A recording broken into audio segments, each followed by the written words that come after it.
Good evening. This is Pastor Barbara, aka Preacher with Parrots. Today is August 27th, and it's a Sunday evening, which means we're in the New Testament.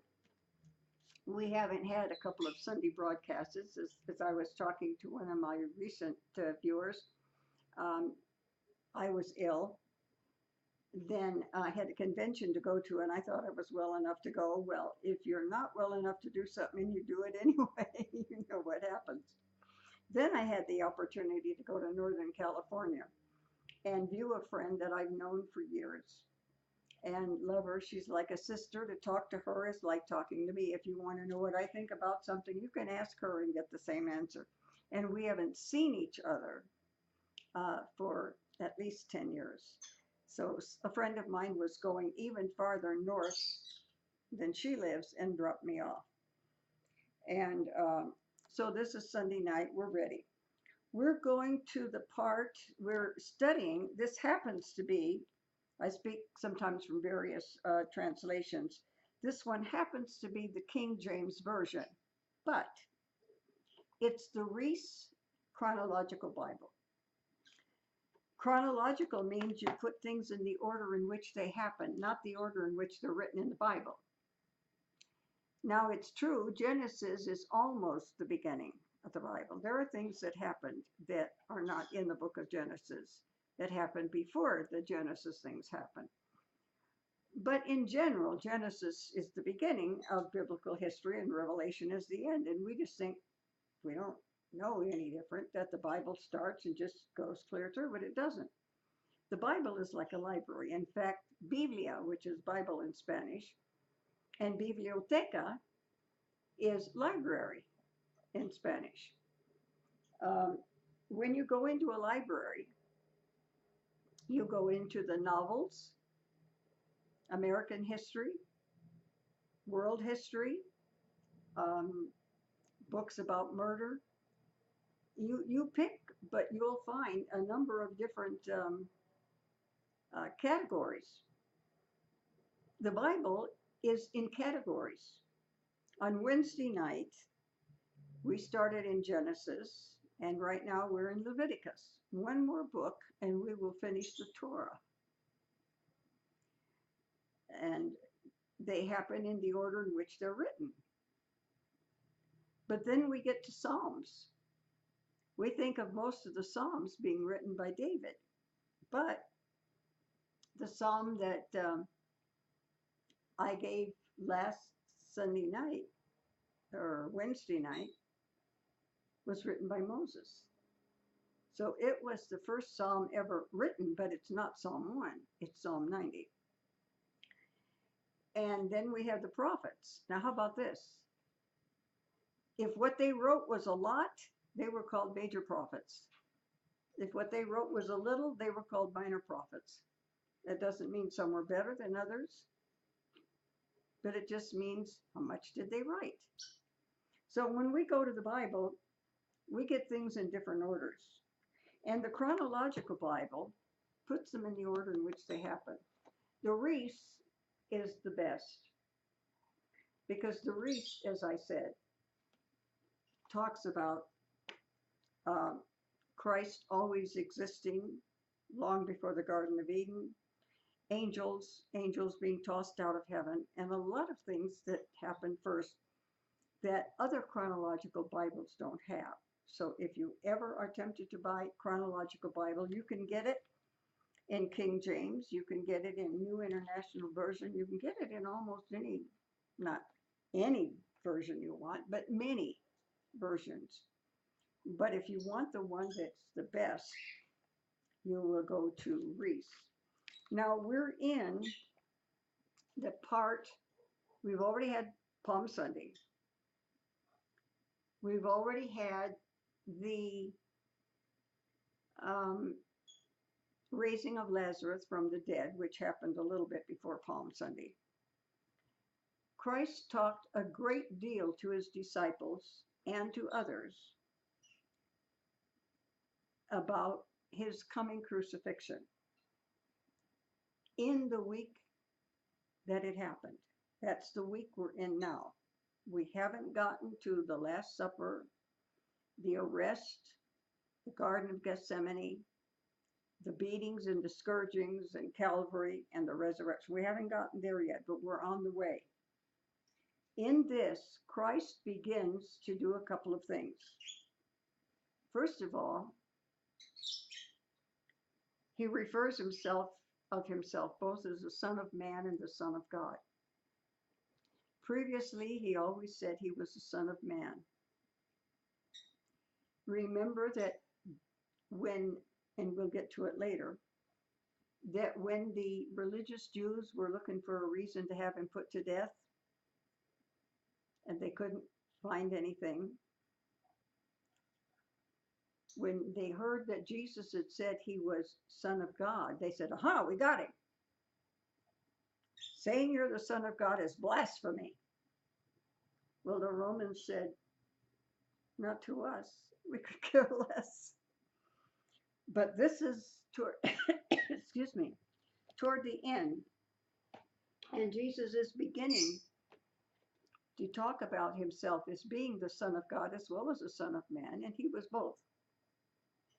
But we're going to study just a little bit about what Matthew, Mark, and Luke say.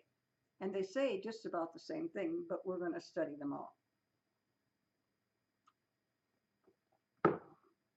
Matthew says, chapter 20, verse 17, Jesus, going up to Jerusalem, took the 12 disciples and said unto them, here he calls himself the Son of Man. He says, the Son of Man will be betrayed into the chief priests. That's the head of the Jewish temple and Sanhedrin. And onto the scribes. Again, scribes were people who copied scripture. There were no printing press. So they were pretty religious. They knew scripture very well because that was their job, was to copy it. And they will condemn him to death. Who will they condemn to death? The Son of Man. Who is the Son of Man? Jesus. Who is saying this? Jesus is saying it. But he's not calling it, he's not saying, I am going to do this, or they're going to do this to me. He's saying they're going to do this to the Son of Man. And they'll deliver him to the Gentiles to mock and to scourge and to crucify him. And the third day he'll rise again.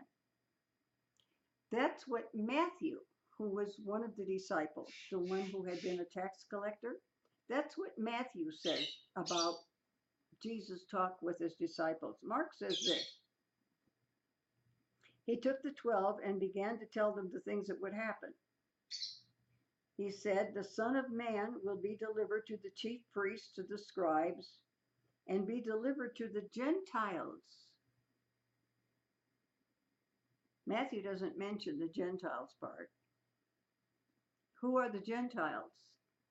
A Gentile is a non-Jew. Who were the non-Jews involved in Jesus' persecution and death? The Roman and the Roman soldiers. They'll mock him, they'll scourge him, they'll spit on him, they'll kill him, and on the third day they'll rise again.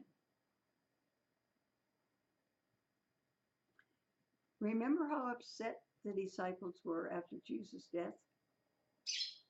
Peter, the so-called first pope, said, he's dead, I'm going fishing. Luke says this. Now Luke is not a disciple. Luke is a follower and a helper of the Apostle Paul. He's a doctor. He's a very, very intelligent man. What he did was this. He was what I and most of us today would call an investigative reporter. He didn't live at the time Jesus did. Well, he may have been alive, but he didn't live around him. He hadn't seen him, didn't know him, hadn't heard of any of these things that he writes about. So how can he write about something he's never seen? Well, reporters do it all the time. They talk to everybody. As a matter of fact, Luke and the other one who was not a the other writer of the gospel also did the same thing. They talked to Mary. And remember, the scripture is full of where Jesus says, and he kept all these things in his heart. Mary kept all these things in her heart. All the things she saw that she didn't understand. Years later, Luke came to talk with her, and I'm sure she told him a great deal. This is what Luke says. He took the 12 to Jerusalem, and he told them everything the prophets had written about who? The Son of Man. That he'd be delivered to the Gentiles, Roman soldiers, would be mocked, spitefully entreated, spit on, scourged, put to death, and on the third day he'd rise again. There's no doubt that he told them on the third day they'd rise again. But Luke ends saying this, and they understood none of these things. Perhaps if he had said, they're going to kill me, they're going to beat me, they're going to spit on me, they're going to kill me, and after they've killed me, I'm going to come back to life. Maybe if he'd said it that way. But he referred to himself as the Son of Man, and they didn't catch on. Now, right after this happened, we come to something that Matthew and Mark talk about. It's a little bit longer, but only two of them talk about it. John does not talk about a lot of things that Matthew, Mark, and Luke do. So that's not unusual. This is what happened. Remember that James and John, and remember the three important ones that got to go with Jesus, sometimes places that the other disciples didn't get to go, were Peter, James, and John. So they were a little closer to Jesus, were with him a little bit more than the other disciples. Their mother comes to him, worships him. This lady knows who he is. This lady has caught on a little bit more than her sons have caught on. But she wants a favor. And I'm sure she was kind of,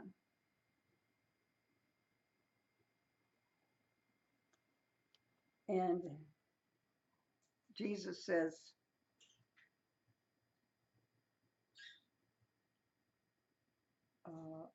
excuse me, I'm in the wrong.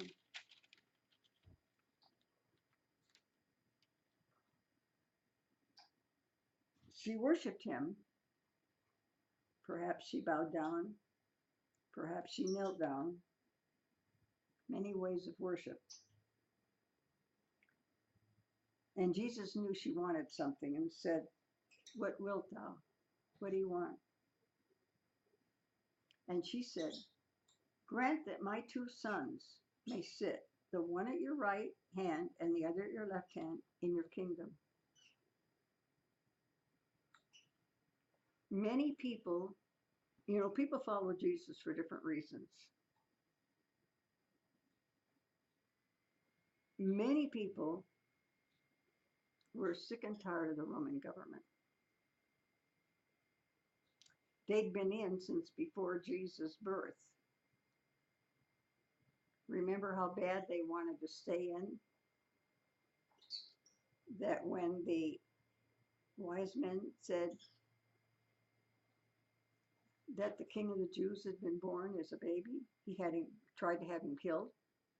He wanted to hang on to his position, so you kill the guy that's going to take your place, and you might hang on to your position.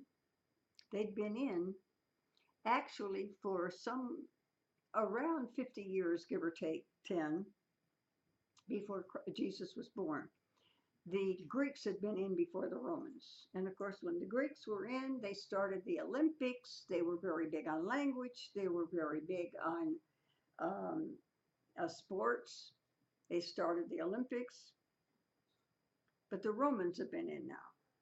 The people are sick and tired of them and hoping that Jesus or anybody else becomes the king, becomes a dictator, becomes a prime minister, becomes the leader.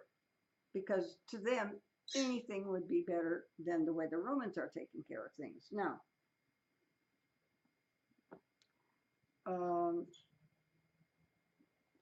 Jesus said, you don't know what you're asking.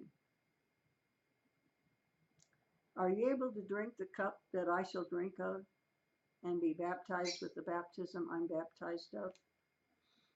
There's a program that comes on here in Southern California, 7 o'clock in the morning, that I frequently watch. It's very often people call in with Bible questions, and there's a panel, and they're all good preachers that know the Bible quite well. The leader of this group said, it's a woman, she said, I'm sick and tired of black people saying to me, you don't understand because you're not black.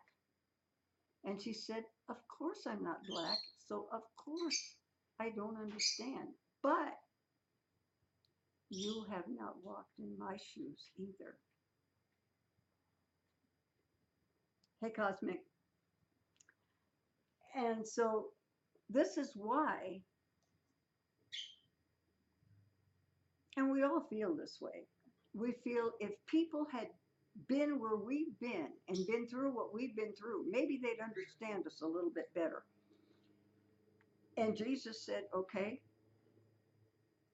you want to suggest that your two sons, when I become king, and they still didn't have the idea that his kingdom was heavenly and that it would be future, and it would be for the whole universe. They were just hoping somebody would come and get rid of those stupid Romans. And he says, can you walk where I've walked?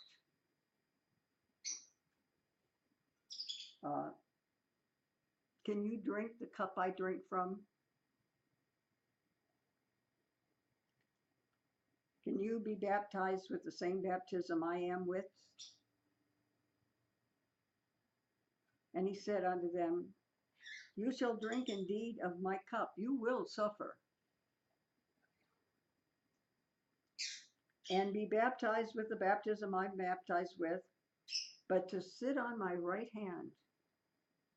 Could you imagine somebody going up, Queen Elizabeth II said, move over Prince whatever. I'd like my one son to sit on your right hand and my other son to sit. Can you imagine somebody going up and asking that? Well, I guess it takes a mother to come up with something like that. But they said there, yeah, we're able.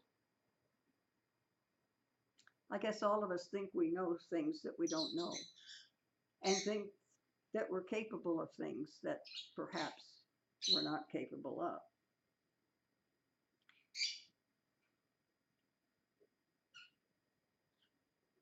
And when the 10,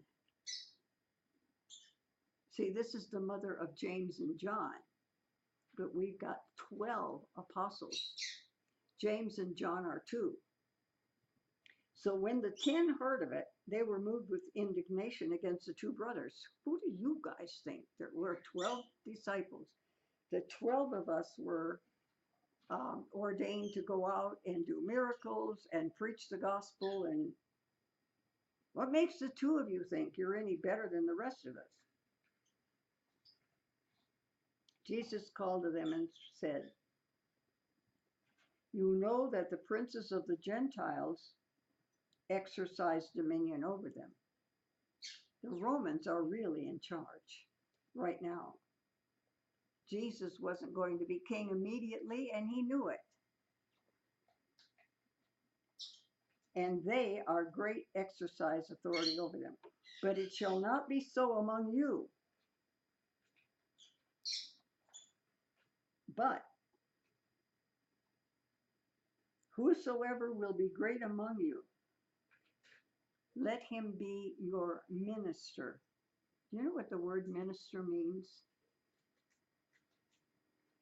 You say, yeah, pastor of a church. If somebody is dying and can't get up and go to the bathroom, you bring them a bedpan. You are ministering unto them. If they can't get up and cook their own food, and you cook food and put it in a plate and sit them up and feed them spoon after spoon after spoon, you are ministering to them. The word minister, if you go back into what it really means, and especially biblical, means servant. So Jesus is saying, you want to be great in the kingdom of heaven? Be a servant. Don't ask to sit on my right hand and sit on my left hand when I'm king and I'm ruling the earth, the world, the universe. You want to be somebody? Be a servant. And whoever will be your chief, well, the second verse explains it. Whoever will be chief among you, let him be your servant. You think about if you were a group of 12 friends and you had to pick one to represent you or something. Are you going to pick the one that thinks he's hot and heavy and all that and really important? You're probably going to pick the nicest person among all your friends. The Son of Man came not to be ministered unto. Jesus did not come for people to do things to him.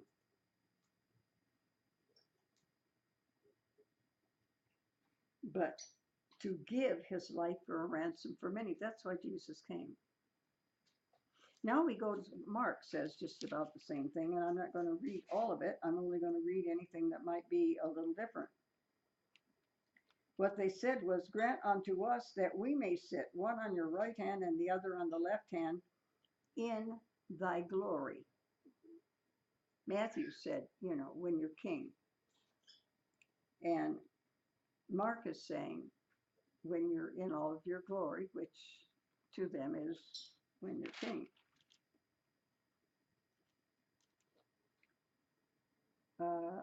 Jesus said unto them, you know that they which are accounted to rule over the Gentiles exercise lordship over them. You know who's running the world right now.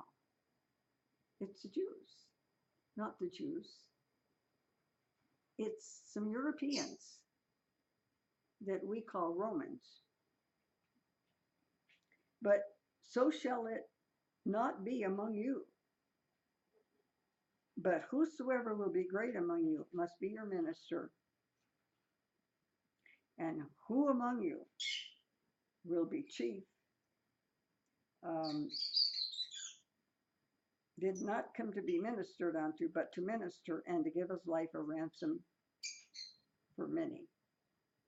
I'm checking the time.